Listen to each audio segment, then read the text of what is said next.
threat. And one of the things that can't be attacked is your self-custody Bitcoin. And one of the things that can be attacked is the ETF. You can't be exposed to that. That's my view. It's not a good idea. And by the way, that'll hit MSTR too. It'll probably hit other stuff as well. Friends and enemies, welcome back. Canadian Bitcoiners Podcast. Friends and enemies, welcome to the CBP. Want to be better informed? Listen to Len and Joey. Spots is taken care of right off the top. Bull, Bitcoin, and easy DNS. The media is feeding the slop. It doesn't matter what topics discussed. Quality entertainment and information you can trust. That's being planned or at least discussed. You know, we're not going to allow people to buy entertainment and information you can trust. Send the guy some value, boost them with some stats. Bitcoin is a scarcity asset. I mean, it's just a fact. Geopolitical, national, down to the local cloud. Friends and enemies, welcome back to Canadian Bitcoiners Podcast. Happy Canada Day Eve, I guess, right? Looking forward to another banger show here. Len and I coming to you even on a long weekend. Do you count this as a long weekend? Do you count this because it's kind of like a gap day, right? What do you say about this? It was a work day for me. That just didn't change it. I didn't take a 4-day weekend, so it's just a regular day. It's nice to have a break in the middle, but whatever it is.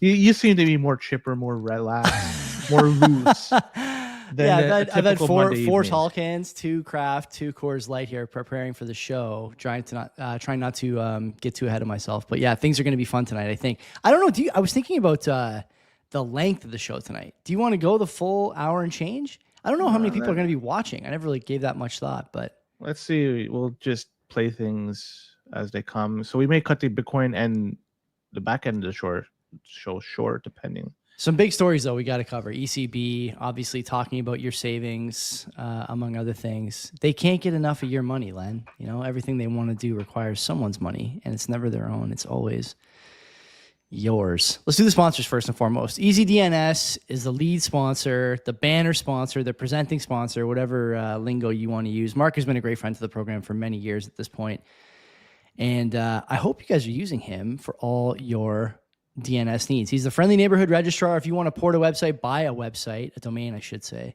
he'll help you with that. And once you get the website, if you want to do some Bitcoin stuff, virtual private server stuff, you name it, he's got your back. Mark's been around this game for a long time, the Bitcoin game for a long time, takes Bitcoin for his services, has a Bitcoin treasury strategy. Before it was cool, before it was 100xing the value of your publicly traded stock, Mark was taking Bitcoin and stashing it on his treasury.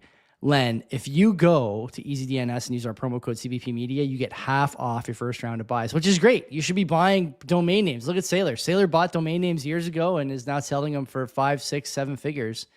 Could be you, man. And Mark can help you make that dream a reality. So go over, patronize the sponsor. And as always, man, shout out to Mark. Saw Mark last week in the flesh for a board meeting. It was good to see him as always. And fantastic sponsor. Great partner to the show. Bull Bitcoin, right? They may not be the flagship, but they're certainly a great sponsor, a great partner for our show because why we like them for a number of different reasons. Non-custodial, right? Like we've talked about, not your keys, not your coin. You don't have this with Bull Bitcoin because when you purchase with Bull Bitcoin, you got to provide an address. There's no way to facilitate a buy without providing an address. Really cool stuff over there. Do your buys, do your sells. The price of Bitcoin, it's a stable coin now. It's 107.3. It seems to be like that forever. So if you want to buy or sell your stable coin, they'll be happy to do it on chain, Lightning, whatever you want. The few different options. Then not just that, you want to pay some bills, right? Like 107.3. That's a decent amount, right? Like maybe you bought it at 60, maybe you bought it at 70, maybe you bought it at 20. Hey, you start using your Bitcoin to pay your bills. Bull Bitcoin will facilitate those purchases or those payments for you, no questions asked. Also, there's a few other things you could do. You could start sending e-transfers with your Bitcoin. So check it out. If you haven't yet opened an account in Canada, Mexico, Costa Rica, some parts of Europe, what are you doing? Use our promo code below. Check it out, and it will take a little bit off the sting the fees at least when you make your buys and sells. You're dragging your feet if you haven't started to use Bull Bitcoin. So some housekeeping here. We actually have some Wednesday shows because I cannot stay away from the Wednesday interview program. So I'll tell you who I'm thinking about having. I think Daniel Prince is going to come on and talk about education. I think he's homeschooling his daughter. You guys may know him from his Bitcoin podcast. No, I think he's a Bitcoin podcaster. That was a different guy, different Prince, I think. But he's a Bitcoin podcaster, and he's big on I guess we'll call it non-traditional education. So I want to talk to him. We're going to do an hour with him at some point. I also have an open DM with Heather Exner-Piro, who is an energy specialist, Canadian, very, very strong on not only energy policy in Canada, but also stuff like AI and energy demands. She did a great interview on Loonie Hour last week. I reached out to her right away. She agreed to come on. I'm going to schedule that. But this week, Len, we have maybe Tristan and Pablo or someone from Learning Bitcoin. I don't know. I don't think I want to call it a conference. I don't think they want to call it a conference, but it's a meeting of the minds for Bitcoiners who have a lot in common and want to see this thing grow in a way that makes sense. You guys might remember that last year Daniela came on to talk to me for about an hour about the conference, about her journey, among other things. And I'm looking forward to talking to someone from that group soon on that topic. Do you want to announce the big guest we have in the pipeline that I've yet to reach out to? No, until it's booked. Okay. And it's all said and done. I'll wait. Because we don't want to blow our load just in case things don't happen. Yeah. So we have a few shows coming up. Probably I'll do them 3 out of 3 weeks if I had to guess. Schedules permitting, obviously. But I'll be looking forward to talking with those guys. And if you have questions, as always, let me know. It's funny, Len. I think it's a sign that we have a successful media enterprise here, that people want to come on the program as soon as they find out what we're doing. And I can't stay away. I love the Wednesday shows. I thought I'd be like more, what's the word I'm looking for? I would enjoy a little more my free Wednesdays, but I got to be honest, there's just an interview size hole in my heart that I got to fill. And so I'm looking forward to talking to these fine folks over the next month or so. I look forward to seeing and hearing these, especially that one that we didn't really announce yet. That big one. Man, that's gonna bang. I will message him tomorrow. That is a promise that I'm making to you, because we've had that info for probably about a month. And thank you, Rob, for providing it. That's all. Yeah, Rob, shout out to you. If it gives you any, just to give you a feeling about how big the guest is, I don't ever get stage fright or butterflies talking to guests. We've had some big guests over the years.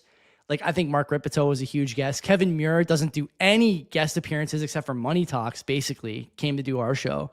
But this one, I haven't even reached out yet because I don't know what to say. I got to come up with the message and send it tomorrow, and we'll try and plan something for the next few weeks. For people that are just wondering what the fuck it is, it's not Bitcoin related. Maybe you could stretch it to make it fit Bitcoin. It's very important to Canadians, though. Some of the stuff that's going on in Canada now, this person will have not only great perspective on sort of the current state of affairs, but also will be able to shed light on the origin of some of these things that are floating around now in Canadian politics, because this person was there, was part of the origin of a lot of these things. So looking forward to that in a big way. And by the way, Len, I've not heard him on any other podcasts. No sister podcasts, certainly not a Bitcoin podcast. He has not been on Loonie Hour or any of these other big Canadian ones. So I'm looking forward to maybe getting him into the podcast circuit, and he can do us first. Yeah. Anything else that you want to chop off your list before we go to boost? No, I think we're good. Let's roll into the boost here. Okay, the boosts, there's only 3 that we have that are notable to read. Rod Palmer from the Bugle News, 1,000 sats. I hope you're doing your 40 hours per week. He says, quit hating on paper Bitcoin. Don't let paper Bitcoin make you grumpy. Did you see that he's asking on Twitter which paper Bitcoiner should go on Joe Rogan? Is there a list? Does he provide or no?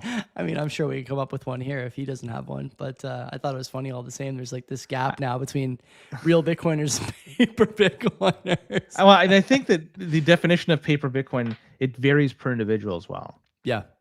I think it's agreed. Widely valued. So, yeah. Anyways, Jer, 2,000 sats. Pour one out for the guy with the AI mistress. That was a great story from last week when that guy proposed. Why do we have to pour one out? Why do we have to pour one out for him? Did he die? I don't think he died. Well, no, congratulations to him, right? Like, he achieved You don't pour one out to congratulate somebody. Well, I got 2,000 sats. I got to do something with this. And Jared does a second 2,000 satter. He says, I appreciate you both, and we appreciate you as well, Mr. Jared. Thank you. Shout to you, very, Jared. very much. Jared's been active in the Discord. I've been trying to hang out in there more, and so I saw Jared leaving some comments. If you haven't joined the Discord yet, go to the video description and join. It is the most centralized thing that we do on this show, and it's a great community. I have to say, when I go in there, I always see pretty high level discussions, some banter.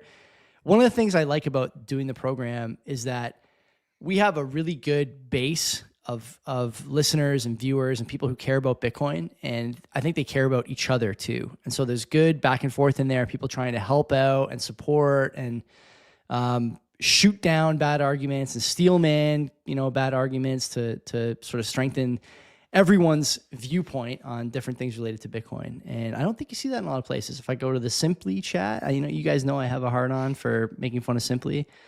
You don't see much good content there. You can go to other comment sections, other videos, and you don't see it. But in our Discord, you do see it, and I'm grateful for that, and grateful for you guys for making that happen.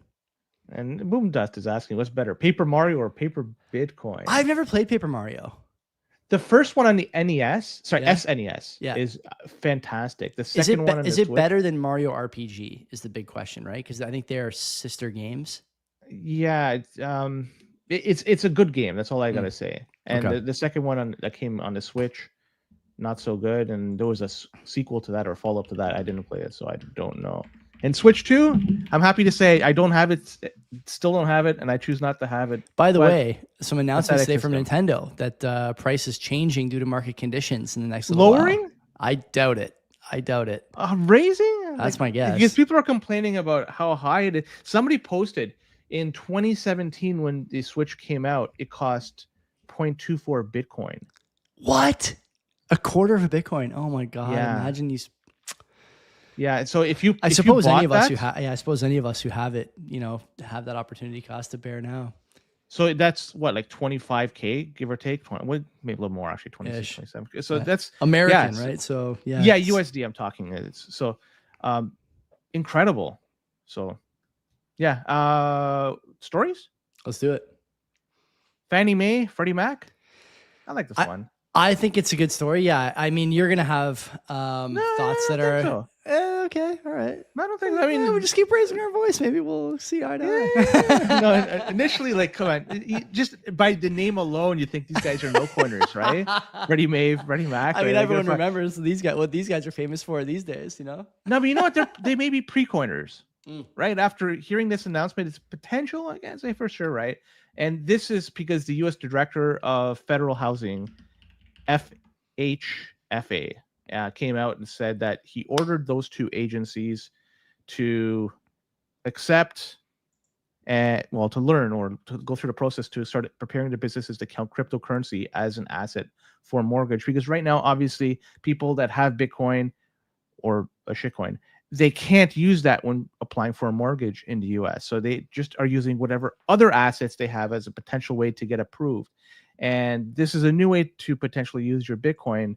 Because let's be honest, the price of Bitcoin's gone up quite a bit, and so have the prices of houses, at least up until maybe this year. It seems like this year, at least in Canada, the price has kind of stabilized or maybe gone down. But nonetheless, houses, for the most part, have basically gone out of reach for a lot of people out there. And Bitcoiners might have an opportunity to get in if they want to. They say that they're going to be using Bitcoin holdings as a loan assessment. So, like I mentioned, as something that could be potentially used to buy a larger home, right? Even people that qualify maybe qualifies them for a larger home. From what I could tell, the Bitcoin will need to be held and stored by a U.S.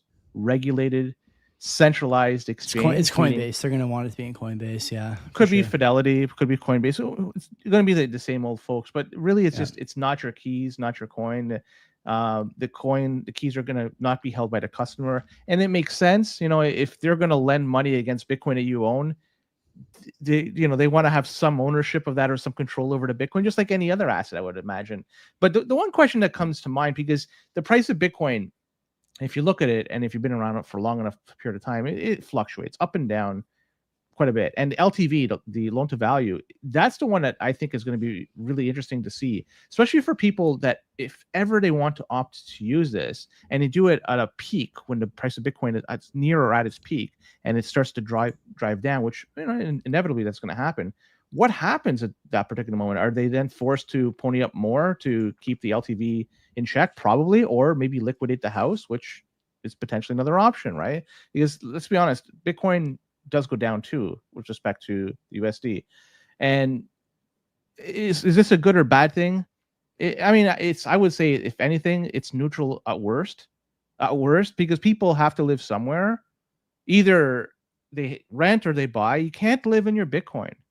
You have to live somewhere. So giving people an option to potentially buy a home, I like it. You're not forced to do it. Just give them an option to do it. If they want to use it, all the more power. And I do hope that if this is done, there is no capital gains whatsoever that is going to be applied. And It's a big question. Big question. Yeah.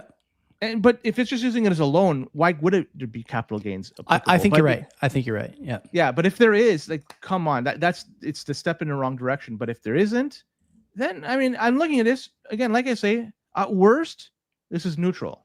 It gives you, as a Bitcoiner, another option to look at potential home ownership. If you want to do it, all the more power to you. If you don't want to do it, all the more power to you. You have some options ahead of you.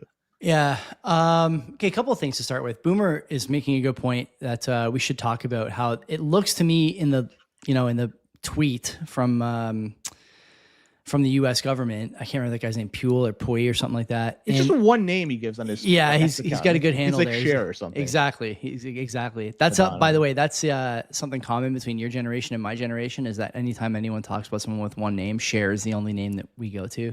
I went to Madonna too. Madonna might also work. Yeah, I'm not sure what her last name is, but the bank will be sure if Madonna uses Bitcoin because she will have to KYC. So you can potentially use the Bitcoin at the time you get the mortgage and then move it back to self-custody after that. I actually don't know that that's how the law will materialize because there's obviously still some wiggle room here. This is not a hard and fast piece of legislation, at least not yet. So that's one big thing. I tweeted when this happened, and I stand by this, and I've had some private agreement from people in the real estate space that the problem government is having now is that real estate has become non-viable for a big chunk of the population. That's happening in America too. I know a lot of Canadians think about our market and the sort of blow off top that we're in or the bubble that we're in. Australia, same thing. Europe, a lot of places, same thing. In America, there's a similar issue, though not quite as pronounced, at least not yet. To keep real estate viable, you have to have buyers. Boomers need to be able to get out of those assets to continue living, to not end up on the street, to, X, Y, Z. You guys get the picture. We've talked about this a million times. So how do you do that? Well, there's no jobs. There's not a lot of opportunities to add to your income if you're a university grad.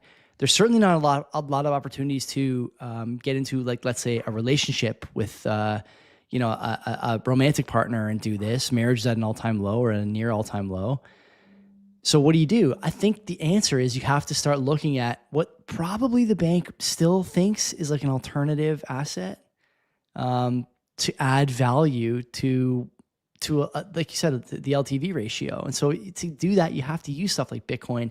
And by the way, it's not just Bitcoin, it's all kinds of other stuff. It looks like, I don't think they're going to go down the line to fart coin and, ontology coin or whatever, shout to 2017. But I do think you're going to see stuff like Ethereum, Solana, other quote unquote utility tokens or, their kin become part of that strategy. Now there's good and bad to this. The good is that, or the bad, we'll start with the bad. The bad is that this is going to continue to lump Bitcoin in with stuff that's obviously garbage, that Bitcoiners know is garbage. And by the way, Len, I think that banks know is garbage too. They just want to move those homes, right? They want to get those loans, move those homes, et cetera, et cetera. The good thing, though, is this adds to the slow money. It's going to be hard for people to sell their Bitcoin. Certainly if banks end up custodying it or you have it with a third-party custodian, there's going to be a push by, I would guess, the U.S. legislators or banks or Fannie and Freddie to say, look, if you have 0.5 Bitcoin you want to use as part of your LTV, then we got to be able to have access to half of that at all times. And that means it stays on the exchange. It's not sold. It's not up for loans or yield or whatever. It's locked somewhere that we can get it. And that it can't be just gotten rid of on a whim because you want to buy a, first edition Chatelish Charizard or whatever, right? So good for the slow money argument. On the whole, though, should people be selling Bitcoin to buy homes? This isn't a sell. I agree. Let's call it locking Bitcoin to buy homes. Why don't we compare the two? We'll compare this locking strategy or using it as LTV to selling Bitcoin to buy a home. I actually don't have a beef with people selling Bitcoin to buy a home. If you're buying a primary residence, you've been hodling for a few years, you've seen significant price appreciation, your wife is, trying to get a home, you want to start a family. I don't have any beef with this. Guys like Adam O'Brien and others are like on Twitter trying to like poke and rage bait. Like, we got to talk about this. Why would you buy a house? Blah, blah, blah. You should be renting. Like, I don't see it that way. There's a case to be made for those things. I would say there's more value in having the steady owned home. I realize there's stuff about mortgages and, how much do you really own, blah, blah, blah. You're at the mercy of the government for taxes and this and that. At the end of the day, you're for sure more likely to have variability and volatility in your situation if you rent than if you own. There's no doubt about that. Okay. So let's just stop that conversation there. I'm okay with that. I also think, Len, that I'm okay with doing the loan to value, sort of parking with the custodian to get a mortgage as well. I think that's fine. I don't think people should be doing this for speculative properties. If you had done this, for example, in Toronto over the last 2 years, how would you be feeling right now? Probably not great. And, if you want to do well with Bitcoin and use it as collateral for what ultimately is a loan, I mean, wouldn't you be happier going to someone like Ledin and getting USDT for Bitcoin or the BTC2X loans or similar products from other services? Because I'm not I think real estate's going to perform well, especially single family, separated dwellings in nice neighborhoods, nice communities. I think it's going to do fine, but it's not going to outperform Bitcoin. So if you're speculating, I still don't think you wind up in this product. I'll just say one last thing. The slope to not custodying your Bitcoin continues to get slipperier and slipperier.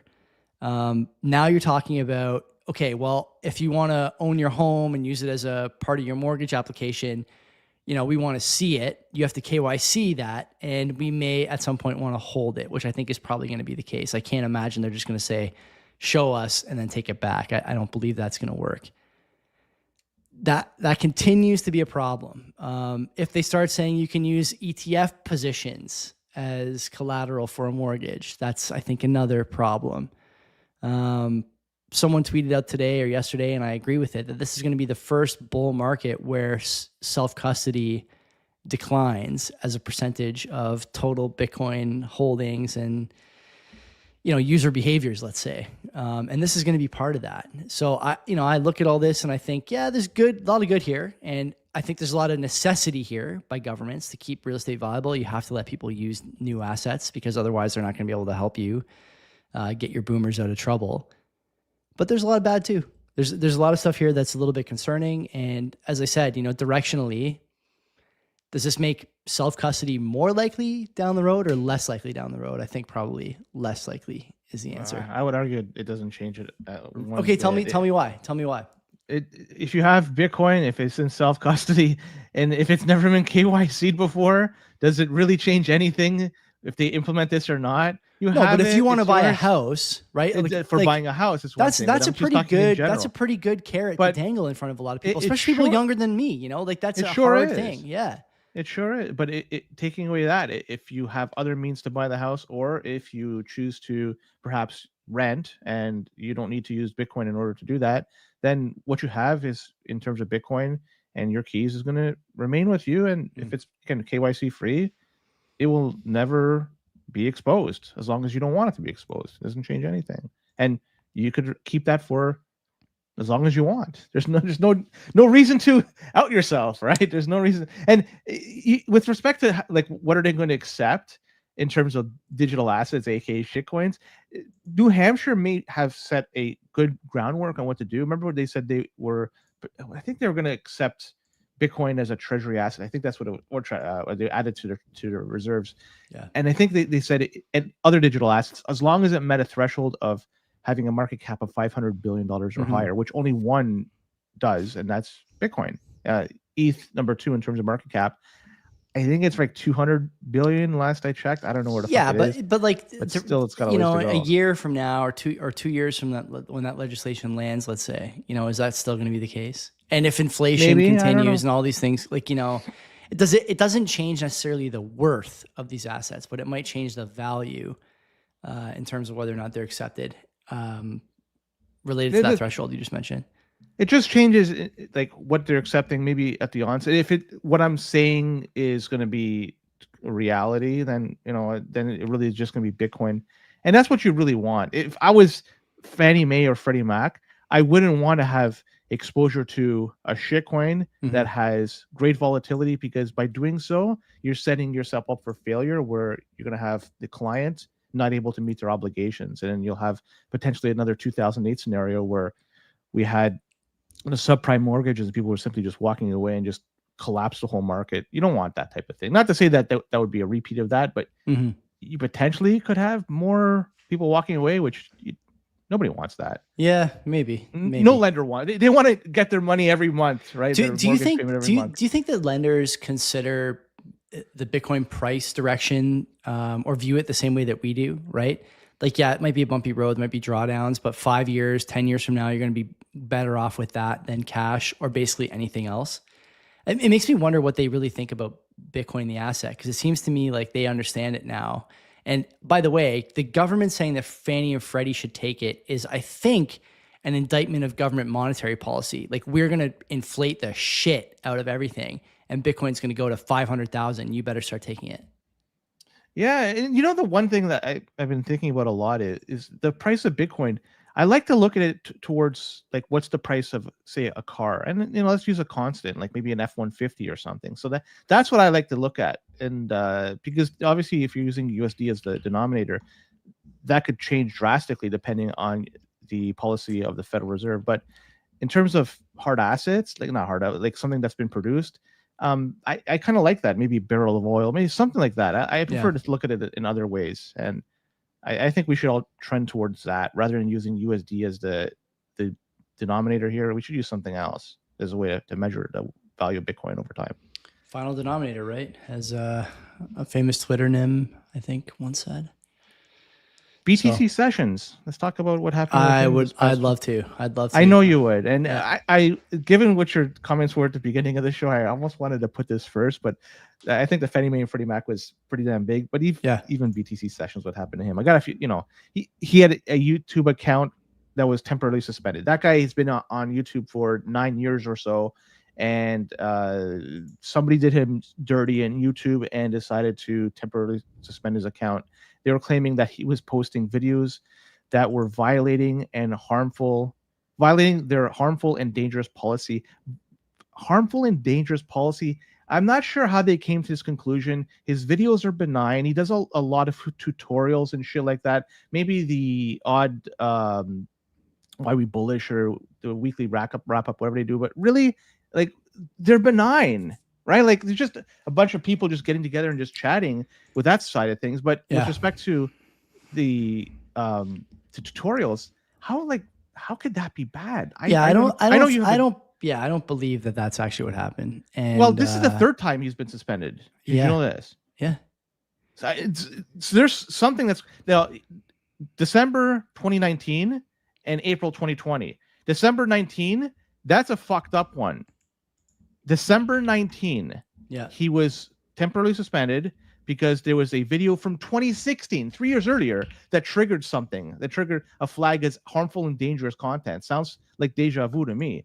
The April 2020, it was down for almost a full or half a day, and they said that it was due to repeated or severe violations. What the fuck is this? Like, anyways, Ben is now on Rumble and on YouTube still, right? But he has been on Rumble before. I guess he's now just expanding his presence over there. But really, this goes to show you alternatives are best. A Zap.stream, Bitcoin TV, some alternatives that allow you to use some sort of decentralized service is probably ideal.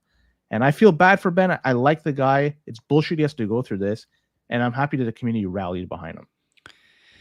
Me too. If you're in our Discord, you already know what I think about this, but I'll repeat it here for people who are not familiar. I should note, maybe off the top. Okay, Ben is a friend. Okay, I talked to Ben. I like Ben. I've had dinner with Ben. He's a good Bitcoiner. Maybe the greatest Canadian Bitcoiner out there. You know, he's made so many great videos that helped people like me for sure.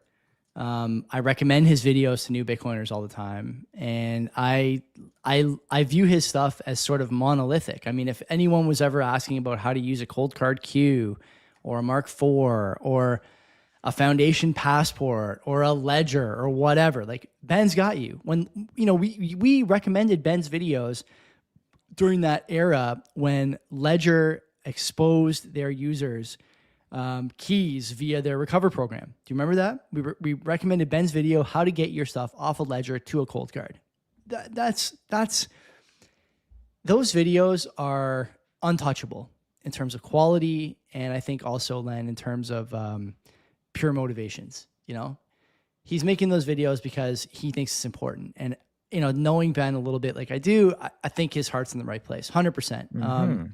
He's hired some great people over there, Nathan, Gary, Selly, and others, doing the right things for Bitcoiners, I think, on the whole. And the channel itself continues to deliver value. Now, I disagree with Ben going this Luke Michich direction with the daily kind of slop. This changes everything, backflips, and this $1 trillion giant. I think that stuff is garbage, and it's beneath him, to be honest with you.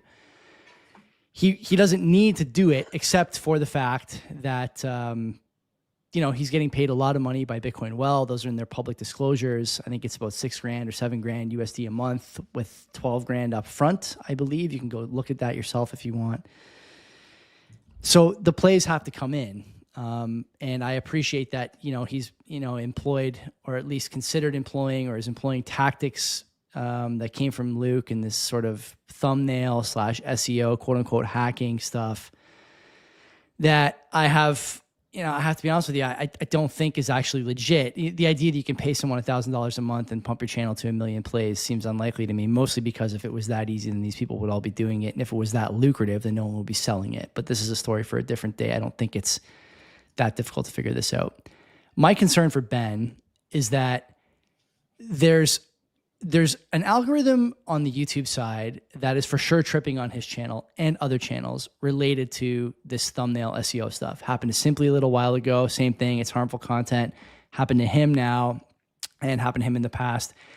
And it's happening to other channels that are employing this strategy. And, I don't have any evidence for this, just speculation on my part. But I think a lot of people are starting to connect the dots between the same titles, the same thumbnails, the same, presumably SEO tags or whatever else. And they're looking at this and saying, yeah, like there's a connection here between this strategy and being demonetized, this strategy and being banned unfairly. And I think the YouTube algo, the idea that YouTube has an algorithm that will trip on your channel once, but then never again, even if they say that error was made on their side of things, I think that's probably pretty easy to disprove. I think once the algo trips on your channel once, the likelihood that it trips on it again is pretty high. And I think that because the ads related to the plays expect a certain level of click-through. So if you're advertising for t-shirts on a video that gets 15,000 views and you don't sell any t-shirts, well, there's data out there that will basically describe to you how no matter what kind of t-shirt you're selling, at 15,000 views, you should sell 10 shirts or whatever. And so you pay the dollar amount that's equal to 8 shirts. You do the math for yourself, but that's basically the idea. This is such an exact science at this point, and YouTube's advertisers have access to this, and I'm sure consider this. YouTube for sure considers it, and I think the creators should consider it too. We have chosen not to go that direction, although, people who have been adjacent to our show have offered, we'll do your YouTube channel for X amount of dollars every month. We'll do your shorts for X amount of dollars. I don't care that much. The shorts are done by AI. I don't look at them. I use them as top of funnel. If people like them, great. If they don't, I don't give a fuck. It doesn't matter to me because I'm not going to go this direction of selectively editing things and brain rotting our content to the point that it's just a dopamine slide and hopefully I get some retard clicking subscribe on my channel. I don't want retards.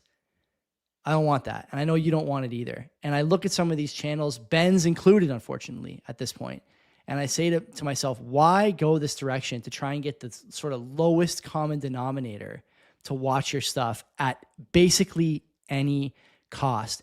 Do you know how many messages I got from Bitcoiners that you know and I know and everyone in the chat knows about this issue because we talked about it, including guys like Gandalf, by the way, who are looking at this and going like, there's clearly a problem here with these thumbnails and all this stuff. And I think everybody realizes this now. And, I hope Gandalf doesn't get mad that I said his name. I'm sure he won't care, but he's a guy who's also trying to do content, and he's looking at this and going, it doesn't add up. You can't have 100,000 idiots with no money, no loyalty, who are just scrolling the YouTube feed looking for the shiniest photo and the get rich quick scheme, patronizing your channel, because they won't patronize your sponsors. Now, I'm not going to speak for Bull Bitcoin or for EasyDNS, but those guys have been with us for years now. And while it is true that there are probably down times for the podcast and down times for the sponsors, I think what I appreciate about them the most is that they're not worried about plays. They're not worried about how much slop we can put out. They're not worried about, can we do 3 episodes, 4 episodes a week? They didn't even care that we stopped doing the Wednesday shows for the summer. I think the reason for that is because the content is, at the very least, well-researched and considered before it's shared. And I'm not sure that other channels are doing the same thing. And I don't think that these are good for Bitcoin. And I don't think that Ben should do it. But he's in a tough spot. He's doing this as a full-time job. Guys like Green Candle trying to do this as a full-time job. Brandon made a video nuking his old employer. I don't know if it's still on his channel. But like the idea that you're going to get fired from a job and then toast your employer in a 30-minute tell-all while also presumably paying a guy to make thumbnails for you and trying to get plays, it's a bad idea. And I'll just close with one thing. You pointed this out to me, and it's a great bit of data. If you go to Social Blade and type in our channel, you can see how much quote unquote money CBP makes from YouTube plays. We make nothing from YouTube. All the money we make is because we make content that we think you guys will like, and we just hope that you use the sponsors. We hope that the sponsors appreciate being attached to Len and I. When someone looks up Len and I's videos, when someone looks up our stuff, it's good content, and it's not slop. It's not brain rot. But we don't make anything from YouTube.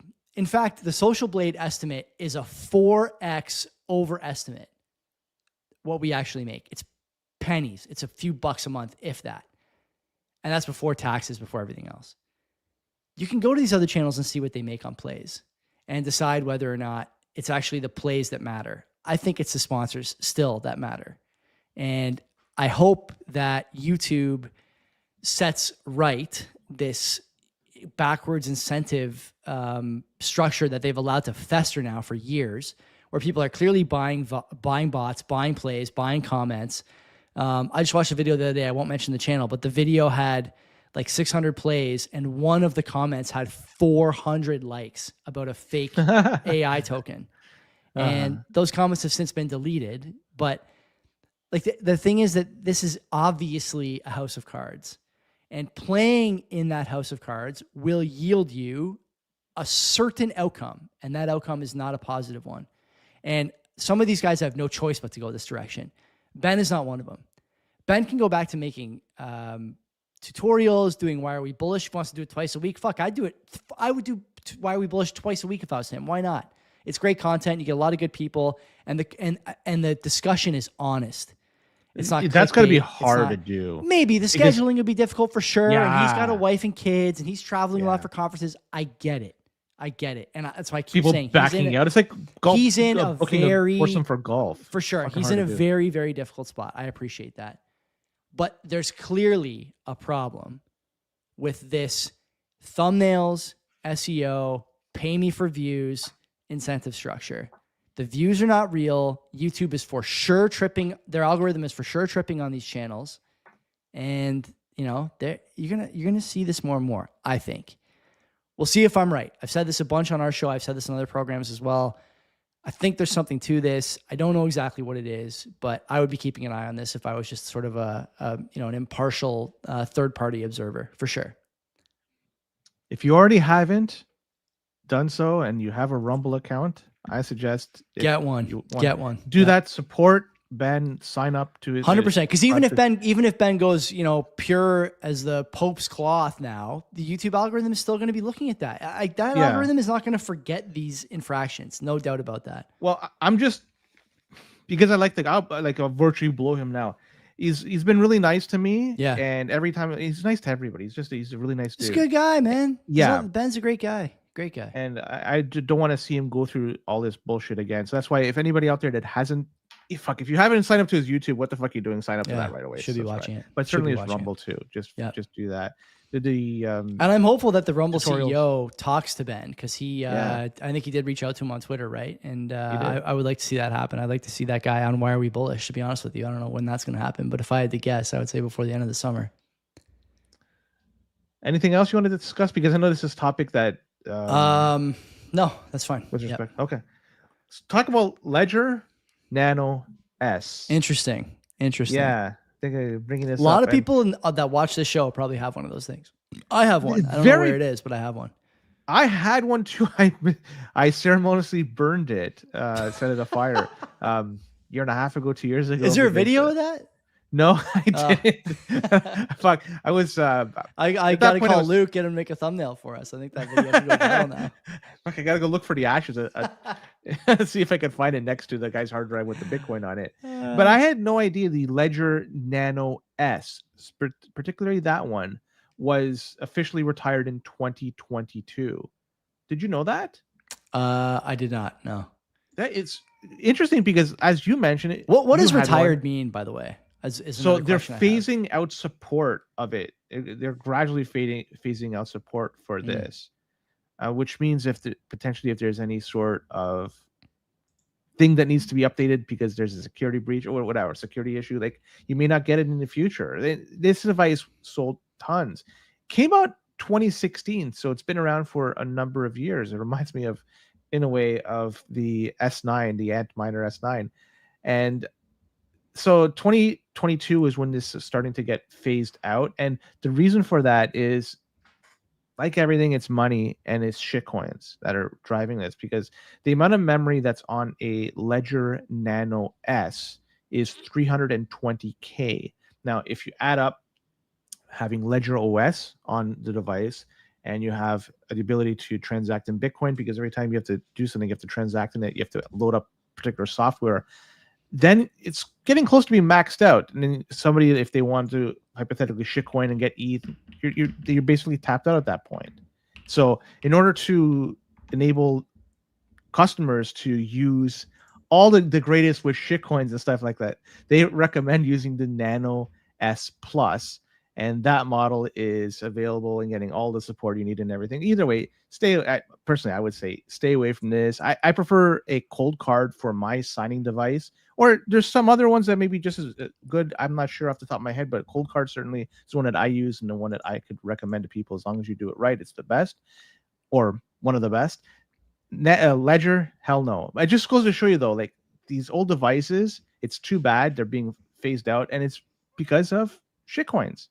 Right? Like there's a lot of these floating around. How many people are still probably using it with the Ledger Live app, or where the fuck it is? I forget the name of the app. And remember there was a phone app too. One of the guys we work with had the phone app. Yeah. Think about how much information gets sent back to Ledger. They now know your IP address. They now know all your transactions history. And then, of course, how much Bitcoin you have in your balance. Like that's information you certainly don't want to get sent back to. Ledger Live is a piece of shit. Mm-hmm. So Ledger is a piece of shit. Use something else that's better. But I just want to say, for people out there that still use the Ledger Nano S, this thing has been officially retired in 2022, and they're slowly phasing out support for this. So transition to something else that's better. Cold card, I would recommend, but there could be others that are really good too. Cold card's good. Some people like BitKey. You know what I'm curious about, Len? Are they phasing this out because of the desire for people to have extra memory for the extra coins, or are they phasing them out because the hardware is starting to fail? Remember that thing just had a tiny little screen, like the LCD screen. It was like, Yeah, you that know, was this one that was failing. yeah. So I wonder somebody if- was asking if this was the one being sold at Best Buy. Yeah, Boomer's asking. I think it was. It was one of them. They sold a few models at Best Buy, if I remember correctly. They may still it just sell posted them. today. Yeah, on see? Bitcoin. There you So go. yeah, but it's not that one in particular. I see Ledger Flex, Ledger Nano X. Ledger Flex. As I see that, I don't know what that is. Ledger Nano S Plus. Whatever happened to that Ledger Stacks one? That big, the big screen. on Talk about there. not being able to hide your crypto. The thing is like just bright, giant iPod touchscreen. Like, yeah, that's gonna be good. The thieves will never know. They'll never know. The hat. I've already had the hat. Yeah, Where you yeah. can fucking put your... Tie your Ledger Stacks to your fucking bucket hat. No one will know. No one will know. Travel to France today. Anything, you'll be fine. And you'll know for sure who your friends or enemies are at that particular moment. For sure. Those $5 wrench attacks are going to be happening left and right. Going to subway, you'll be fucking, by the time you get to your stop, God, you're done. Antminer, I just mentioned them quickly, the S9. Sure. We haven't talked about these for some time. The S23 Hydro, that was announced very, very recently. do you remember And how hyped we were when we found out that you could put miners into olive oil or whatever these guys were doing years ago when we first started the show? We were like talking to electric fluid. I know, but like it was like mind numbing, at least to me, the first time we heard that. Like, oh my God, you guys are dunking these things in fluid to mine cooler. That's so neat. How times have changed. Yeah. How times have changed. There was something else that I came across. That was it a computer? I can't remember. That it wasn't just using like a water to cool it, like just using like a water jacket, but it was dunking. I forget what it was. It was anyways. Anyways, the S23 Hydro that just came out. The specs on it are fucking crazy. 580 terahash Crazy per second. Think about how much my little Bidax does here. And right in comparison, right? It's like 1 terahash, 1.5 terahash, what the fuck? This is 580 terahash, 9.5 joules per terahash. So that's the efficiency of it, which is incredibly efficient.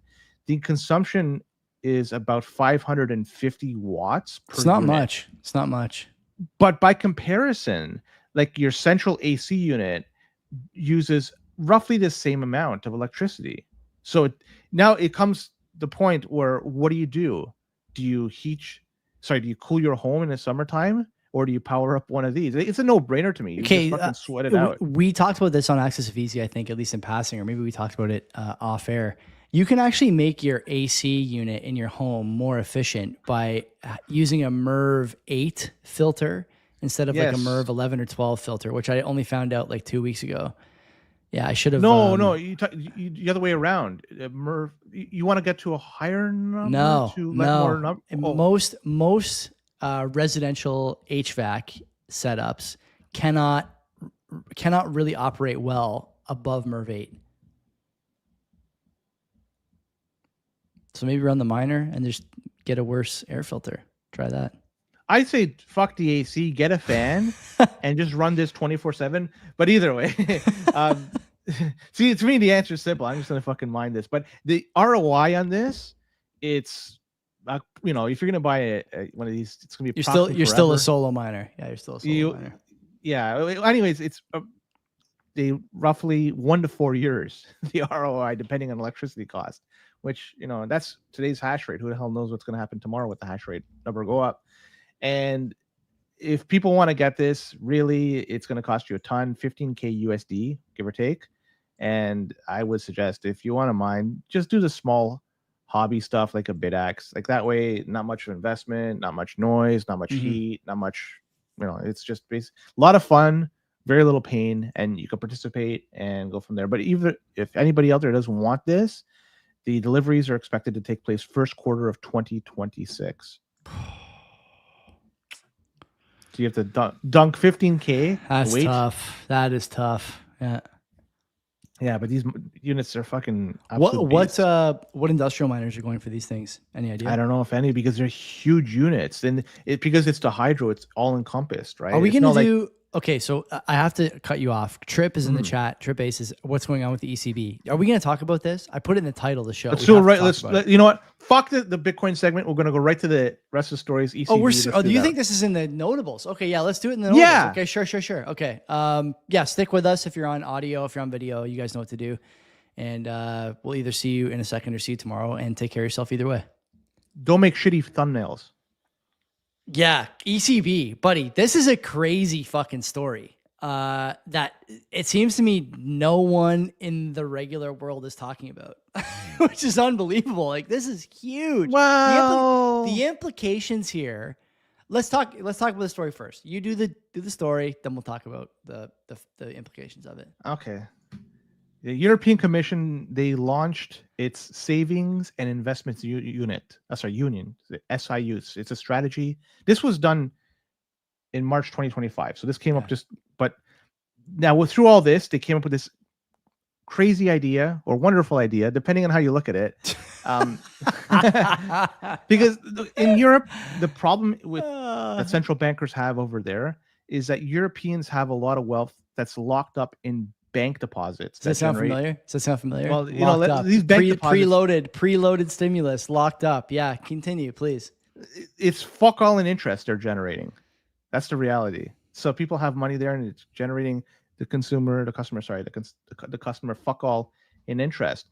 And the European Central Bank, their folks over there, believe that this money could be potentially unlocked as a way for companies in Europe to grow their business and do innovation. And they've come up with this European savings standard. And it is a way for people in the EU, they could get access to saving products with potential tax incentives. What does this mean? Well, in Canada, we kind of had the same thing. So I'll give you an example. We have the TFSA.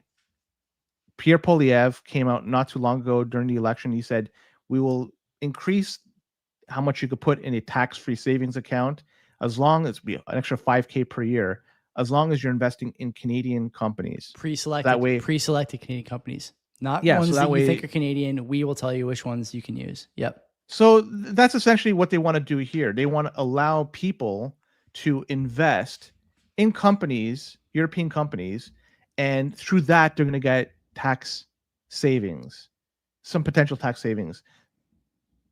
Interesting. Do you want to talk about it? I know your thoughts. I mean, go ahead. What can I say about this? Like, what the fuck is this? It's bullshit, is what it is. This is a bail-in. It's a soft bail-in. Francis said that. I totally agree. I think I tweeted it too. It's a soft bail-in. The idea that the government is going to tell you through incentives where you can invest and where you cannot invest. I'm just going to read right from the position paper. I'm going to put the position paper as a link in the chat. You can look at it if you haven't already. This will blow your fucking mind. Combining selection criteria enables pursuit of EU objectives is the main headline here. And I'll read from that. Balancing these objectives requires, actually, we should go further up than this just to really get serious here. Here's the abstract, let's say at the top of the article. There is an urgent need to channel retail savings into European capital markets in order to develop those markets and finance EU priorities. In this edition of the ECB blog, we show that an EU savings standard could increase retail participation in the capital markets, benefiting savers, boosting investment in EU companies, and supporting strategic priorities. Can I just say, anything that benefits savers would already be done by savers, okay? The reason nobody wants to invest in EU companies is because everyone in the European Union is a fucking retard, okay? Every podcast, Bitcoin, energy, equities, politics, everyone says the same thing. These people are retarded, okay? They're not to be trusted. They're not to be aligned with. They've basically committed seppuku on every single possible front, whether it's immigration or coal or nuclear or elections. They ban parties that are to the right of center, not even far to the right, but to the right of center, under the guise of fascism and dictatorship and political fairness. These people are fucking morons. All of them over there. There's not a single high quality European country left. I will say Poland's nice. Hungary also nice. Okay. Sorry, Trip. You're right. You're right about that. in the chat making a point. The position paper outlines a scenario where instead of allowing people to invest in the Europe or in the US markets and sort of ex-EU markets, they force everyone to invest 20% in European stocks. What does this do? It does a bunch of things that, by the way, should be so fucking obvious to anyone with half a brain that this is immediately laughed out of the room. But since these people are retarded, like I said, instead they write a position paper, and this guy probably makes, I don't know, this goof troop, Elena Banu, Johan Everard, Daniel Jonas Schmidt, and Michael Wiedau, okay? The four stooges here probably make a combined 1 million euros per year writing this kind of fucking nonsense. When you force investment into a capital market, what you do is you eliminate the need for efficiency. And what do I mean by that? The reason that people invest in Microsoft and Apple and Google is because they are titans of innovation. Google has every bit of your search data. When you go to Google, it's to do everything from look at your emails to find out how long you should hit an 8-iron.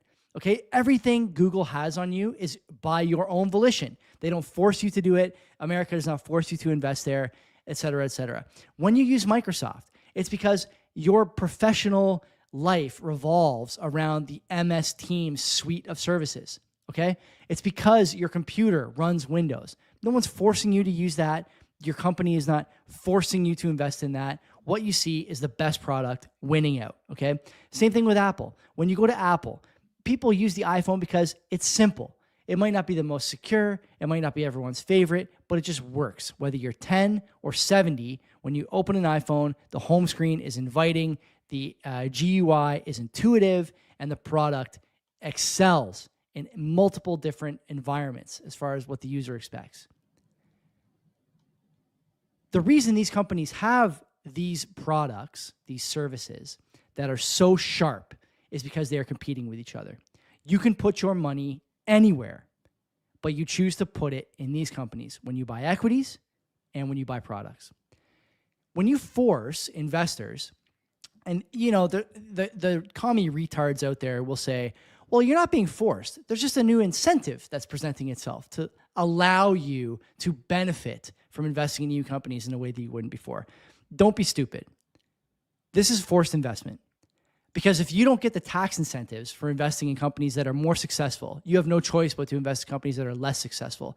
And they will have nominal success because of this forced investment without real success, which will in time devalue the currency that those successes are denominated in and devalue the products that those successes are based on, et cetera, et cetera, et cetera. It's not that hard. The idea that you're going to force people into these investments at a 20% clip is insane. Polyev tried to pitch the same thing here, you know, expanding the TFSA limit to $12,000 and demanding that almost half of it go into pre-selected Canadian basket of equities.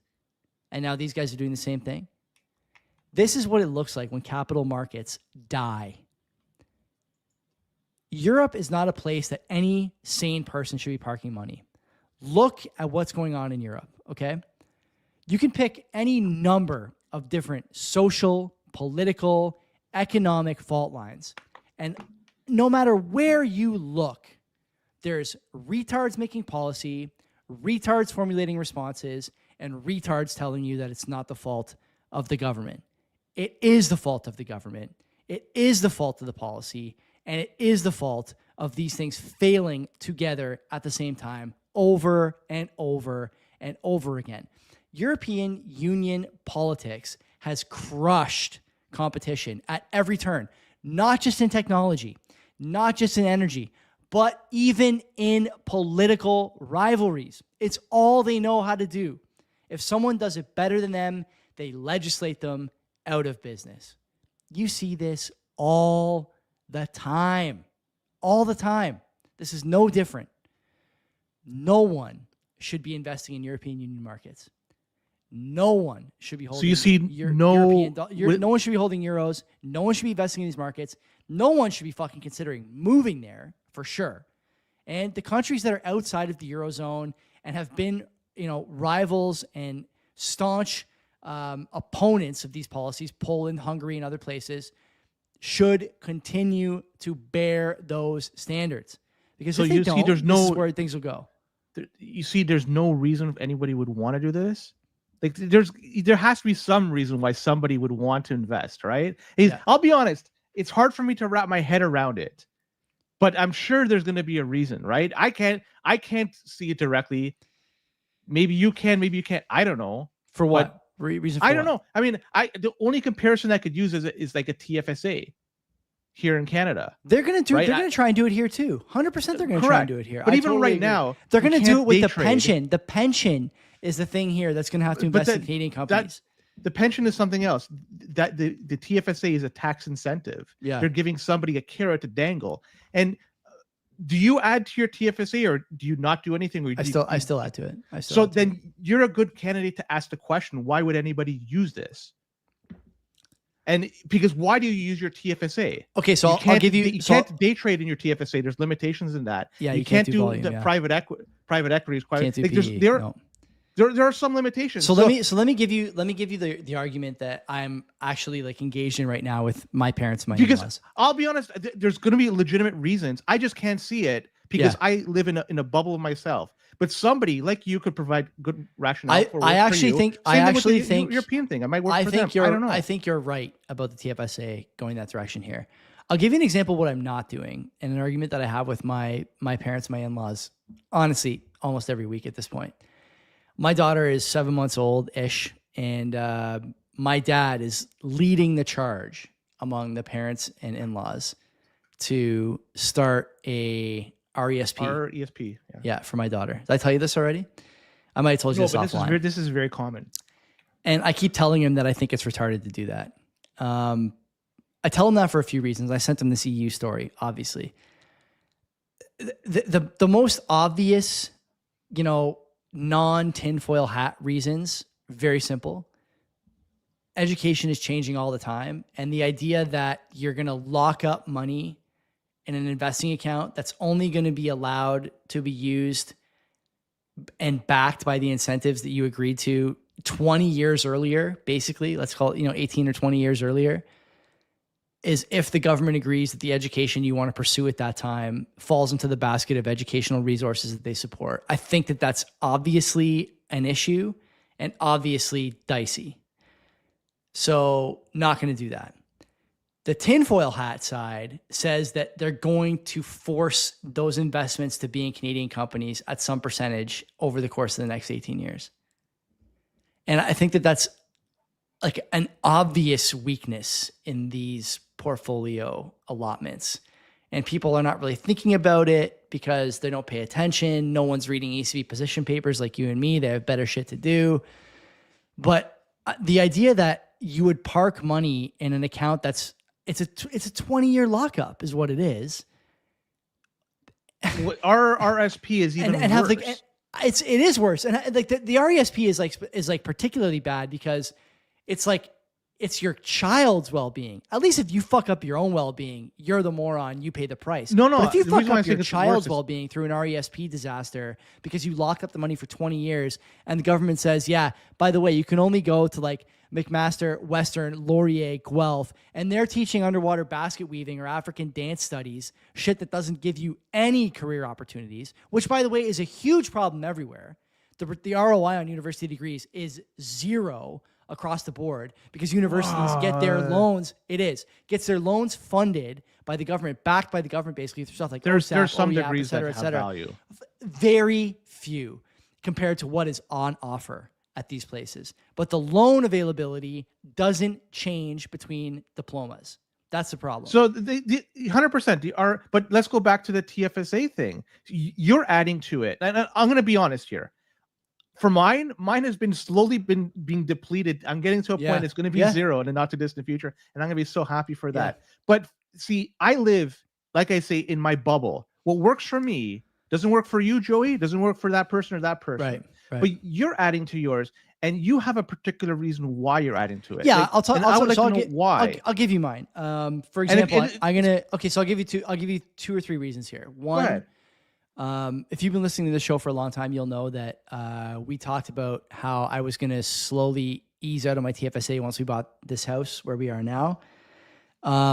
Turns out that we want to do a bunch of stuff to the house. And so you have to play this stupid fiat game, understanding that inflation is going to drive the value of these equities up faster than your savings will ever keep up with. And so if you want to, for example, we just did a bathroom upstairs, that's 15 grand, you know, you need 15 grand. What's the best way to get it? Well, for me, it was MSTR.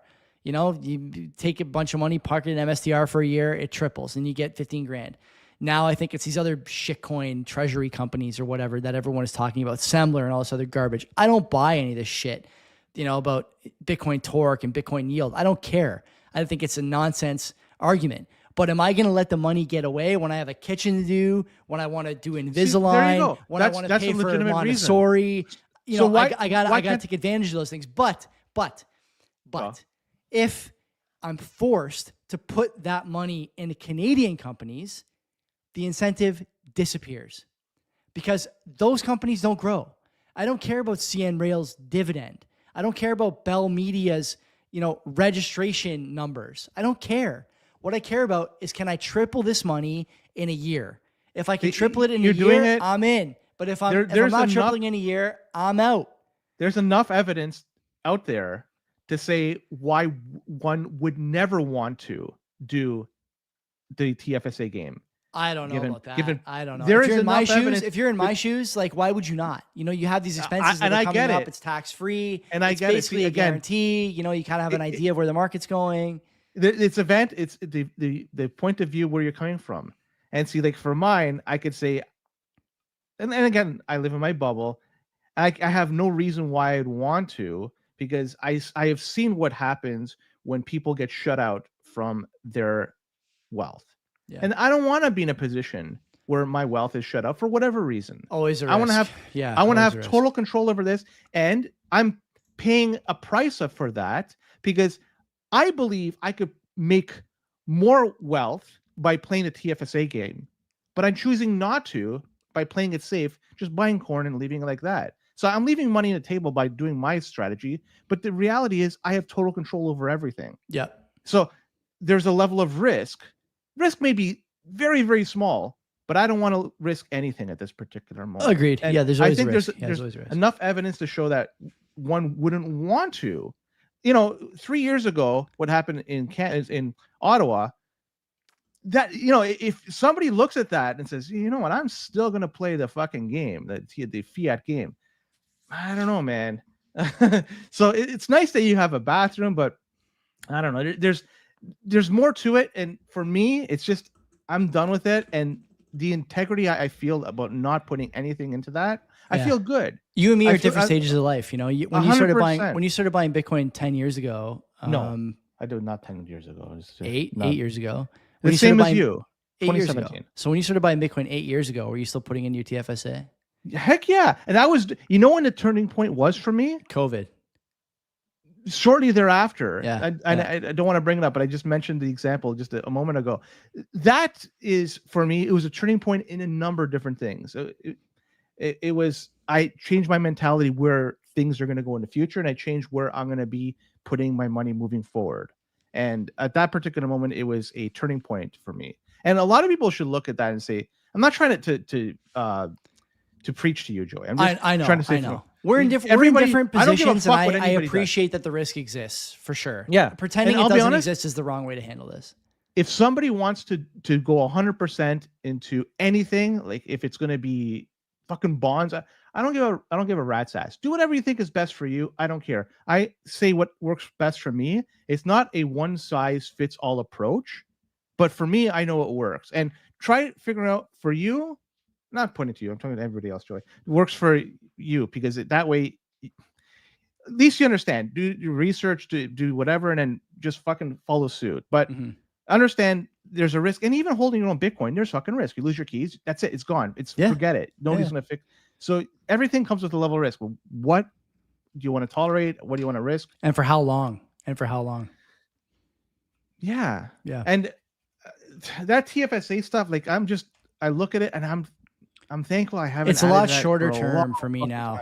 Yeah, it's a lot shorter term for me now than it was a few years ago, for sure. And and I hope everybody that plays this game, I honestly hope you make bank. I don't want to see anybody get wrecked. And I hope nobody gets wrecked, because if somebody does, we're in a really bad place. Because if they go to what I'm talking about, where you have no access to your capital, that's terrible. Like then we're the situation of the country is just in shambles. I hope we don't get there, but there's always the potential that is there. And they did it to people that there are people that are protesting in Toronto frequently. Nothing happens. But then some other guys do it in Ottawa, and then they get fucking nailed. Okay, maybe that there's a reason for that. Okay, but the fact they did that shows that they could do a lot. And if they could do a lot, I don't want to be the receiving end of that. I want to have some flexibility. I want to be mobile. I want to have control over my destiny. I don't want to have somebody else and beg for my money. So many times you see people go to the bank, ask for cash. Steady. Yep. And they don't get it. Or you have to go through this. You fucking earned it, man. When you go to work, everybody goes to work. Unless you're getting paid for cash, that money has to get deposited in a bank, right? And this is the way it works. So you have to go to the bank and get it out. And you're begging them, please, could I have access to the money that I work for? Fuck, the banks, they should be like giving it to you, because you're giving it to them and they're investing it. They're increasing their wealth. So if you want it back, here you go. It's yours. Thank you for letting me increase my wealth. Here's your money back. But you have to give them all these reasons why. And now $10,000 transactions in Canada, potentially could be something that could land you in hot water. It's cash, right? Like, does it really matter if I pay something $11,000 in cash, or if it's going to be using a credit card? Does it really make a difference? It's all legal tender, in my opinion. Mm-hmm. But the powers that be realize or come to a conclusion, 11,000 is just, you can't spend that. That's in cash. Fuck, I don't want to be in that situation. Like, I'd rather just fuck it. Different strokes for different folks, but yeah, I'm not necessarily against. Yeah, I'm not against that position. So this whole European thing, like I could see it. For some people, they might look at it and say, "Yeah, there's enough of a carrot. I'm going to take advantage of it." All the more power to you if you want to do it. And I hope you make well. I hope investing in Volkswagen and investing in where the fuck it is you're investing in works out for you in the end. Just like for people that are investing in these Semlers and whatever, I hope it works out for you in the end. If you invested in Jaguar over the last little while, you'd be. I don't know if you saw this, but Jaguar's sales down 97.5% during the rebrand, from 1,961 vehicles the year before to 49 in 2025. Wow. So what was it? It was a 1 year difference, or is it? Yeah, they did like the rebrand thing with like the weird LGBT stuff. Remember, there was like a runway commercial on Twitter that got fucking nuked from every angle. Just a completely backwards, detached from reality rebrand attempt, probably from some DEI hire, if I had to guess. Disaster, but yeah, completely nuked. Martin Pelletier is talking about it on Twitter. It's hilarious. Yeah, if you had done that, I guess you'd be upset about it. But doesn't an Indian company own Jaguar? Didn't they buy it from Ford? I don't know. I'm not sure. I haven't seen a lot of. I almost never see Jaguars around. Do you? See a lot of Mercedes, a lot of Beamers, a lot of Volvos, a lot of like. Not that I would call those cars exotic, but they're less. They're higher end. Yeah. Like they're not a Corolla or a Civic or something, which a Civic these days, brand new, I think it's like 30 grand, 40 Civics grand. I don't know. Civics are great cars. They're great cars. They are, but man, oh man, like the price of them has gone up. I mean, in Canadian dollars. Ain't nothing free, buddy. Ain't nothing free. Yeah. You want to do one or two more stories here, and then well, I want to talk about, there's this really interesting story that happened. Let's continue with Europe. Anytime you lead with a really interesting story happened, I know for sure I'm in for a treat. No, I like this. It was a soccer or football team out of Switzerland, depending on which way you're looking at it. It's the Swiss national women's I did see this story. Football team. And they wanted to practice. So they played 3 different games or matches. And one of them was against a team called FC Luzern. Hopefully I pronounced that right. Either way, this is the under 15 boys team from this football team. So under 15. So did some research. This means that they're boys ages between 13 and 15. They can still be 15 as long as they're able to. They don't turn 16 before the end of this year. So they're playing the women's national team played this team of 13 to 15-year-old boys. They lost to the boys 7-1.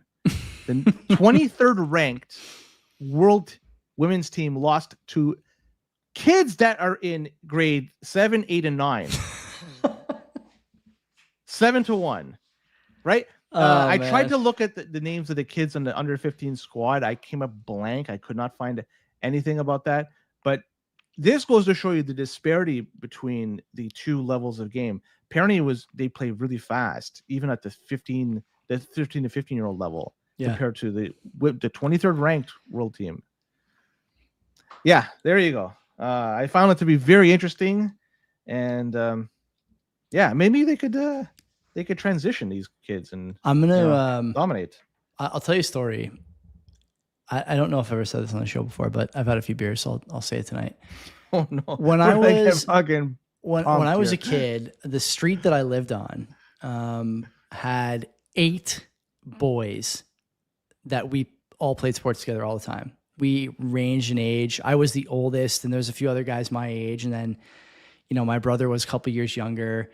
And then, the youngest of the crew was 3 years younger than me. So I was born in 87, and the youngest was born in 1990. When I was in grade 10, okay, I was a really good basketball player. Like I played as high as level basketball as you can play in Ontario at that time anyway. We went to tournaments in Florida, Disney World, other places, and I got, a million medals, a million trophies, all kinds of shit hanging somewhere in my dad's place.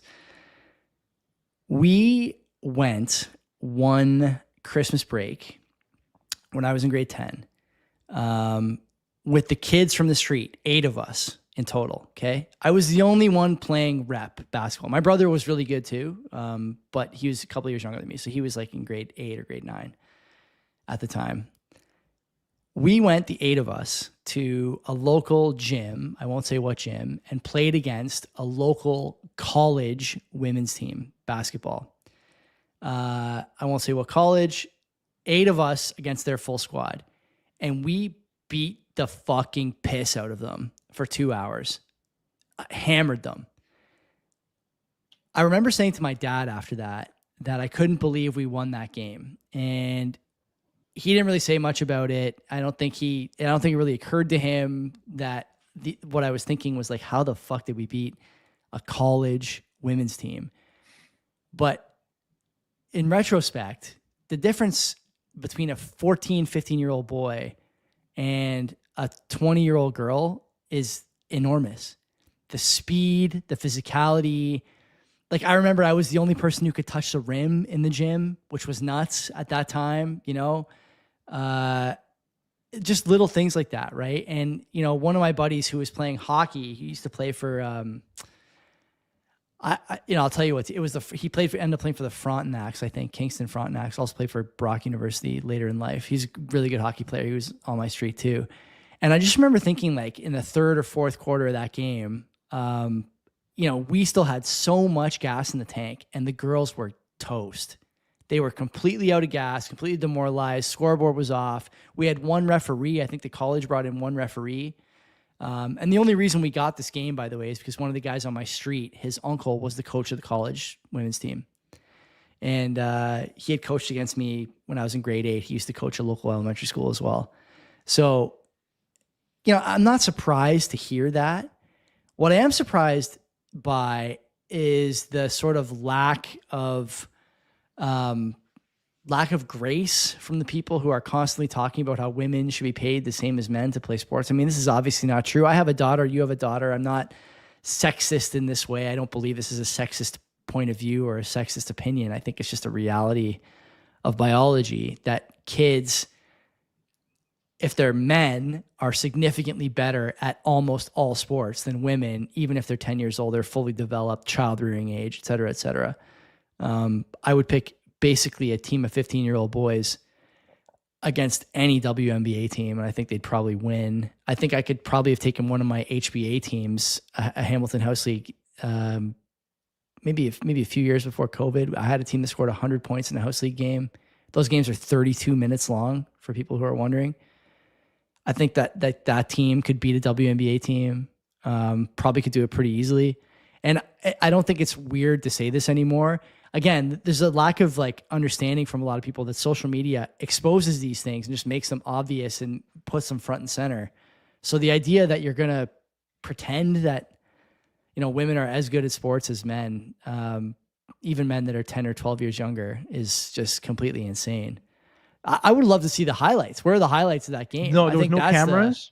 No cameras course, around. Of course. No, nothing. Of course. Just, of course. Yeah. Not a surprise. That tells you everything you need to know about the match itself, but not a shock, man. Not a shock at all. Now we'll do the last story. We got to raise our elbows for these ones here. Digital service tax. We have that and the $1 billion federal bank loan to the BC Ferries, Chinese-made ships. Those elbows, look, they're fucking up, baby. Just fucking protecting myself. Nobody's gonna come in here to the fortress. And there we go. Do you think the digital service taxes thing is an important story? We talked about this a lot in Access of Easy, by the way, and we've talked about it, I think, in passing on this show, but I'm not 100% sure. Michael Geist is a guy you could follow for this, and there are others as well in the legal space. But where it's important is, I believe, and somebody could correct me, this was talked about, it was never going to change. It's always going to remain. They wanted, so John in the chat is making a point that I think the thing that people don't realize is that they tried to do this retroactively and collect a $2 billion tab today. Was that the plan, to collect June 30th? Yeah. Like the US is not paying you $2 billion for anything. They're never going to do that. We have no cards. We have no leverage. And this is how negotiations look when you have no cards or no leverage. You bend the knee. You try to take it. Like I say, last minute. It went from one extreme to another. It went from like, it's not going to change. It's not off the table. And now somebody said, we're not going to make any deals as long as this thing's gone. Oh, it's gone. Fuck it. See you later.